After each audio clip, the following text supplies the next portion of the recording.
Hi guys, happy Tuesday. I'm really gonna look forward to seeing you guys in like about 2 hours, 2.5 hours, right? At the Zoom meeting. Hopefully you can make it. If not, no worries. We'll be having some more. I had to change my spot in my house because where I usually do it is like almost too bright and you couldn't see me. I was dark because the camera couldn't get used to how bright it was in there, which is a great problem to have. I love the sunshine. All right, so today's story, one of my faves, is called Koala Lou.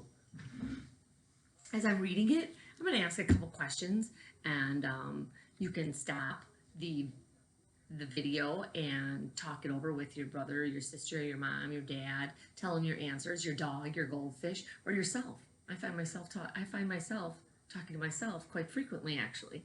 All right. So Koala Lou, written by Mem Fox, illustrated by Pamela Lofts. Koala Lou. Sorry. There was once a baby koala so soft and round that all who saw her loved her. Her name was Koala Lou. Uh-oh, Mr. Weber just pulled up in the driveway. Get ready for some noise. The emu loved her, the platypus loved her, and even tough little koala claws next door loved her.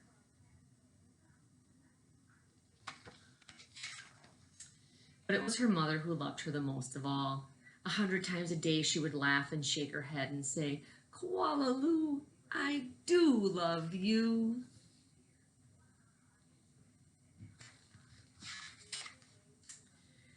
Whenever she stretched in the early morning sun, or climbed a gum tree, or bravely went down the path all by herself, her mother would smile and say, Koala Lou, I do love you.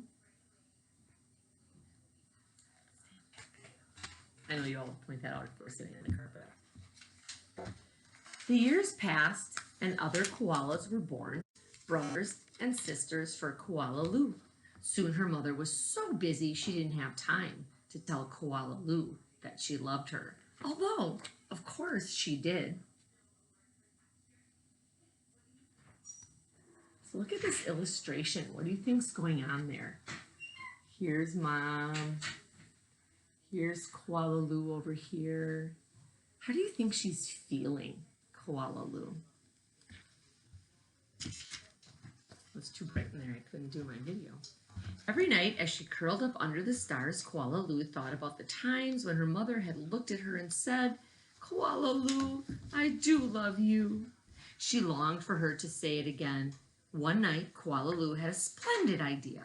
Preparations had begun for the Bush Olympics. She would enter the Bush Olympics. She would compete in the gum tree climbing event, and she would win. And her mother would fling her arms around her neck and say, Koala Lou, I do love you.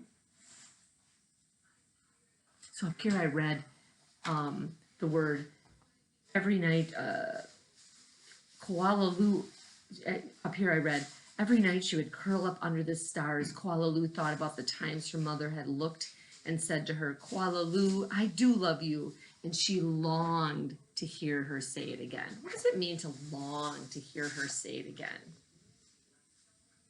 And you think this will work? You think if she wins the climbing that her mother will just be so happy, she'll throw her arms around her and say, Koala Lou, I do love you. Koala Lou began her training right away. She jogged and puffed and lifted weights and panted. She hung from a branch with one claw at a time till she ached. She did push-ups till her stomach hurt. And last of all, she climbed the tallest tree she could find over and over again.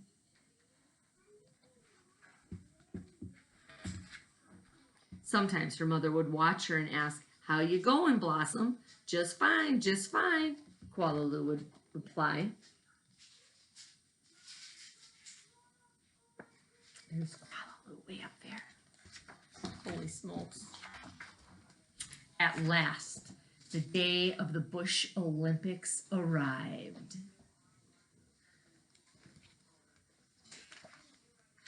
Koala Claus had also entered the gum tree climbing event, and everyone knew how fast she was. But Koala wasn't scared.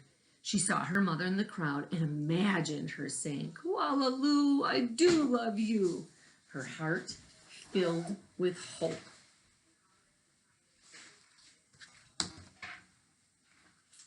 It was Koala Claus who went first. Her climb was a record-breaking 22 meters in 70 seconds flat.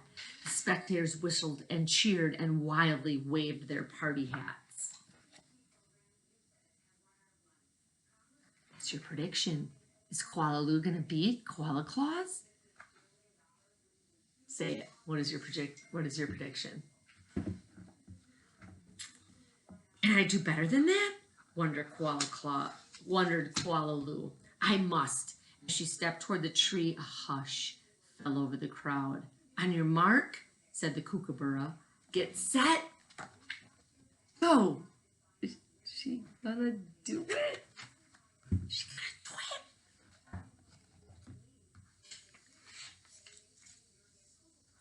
Koala leapt up the tree. Up and up and up she climbed. Higher and higher and higher.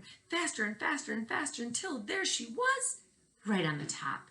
The spectators roared and clapped and stamped their feet. She do it? She beat Koala Claus? But she wasn't fast enough. In spite of all her training, all her hoping, it was Koala Claus who had won the gum tree climbing.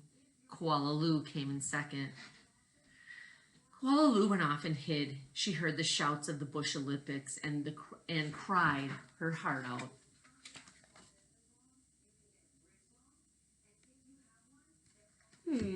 Poor Koala. How many of you guys predict? You kind of think she's going to win, don't you? When the first stars of the evening appeared in the sky, Koala crept home through the dark and up into the gum tree. Her mother was waiting for her. Before she could say her word, her mother flung her arms around her neck and said, Koala, I do love you. I always have and I always will. And she hugged her for a very long time.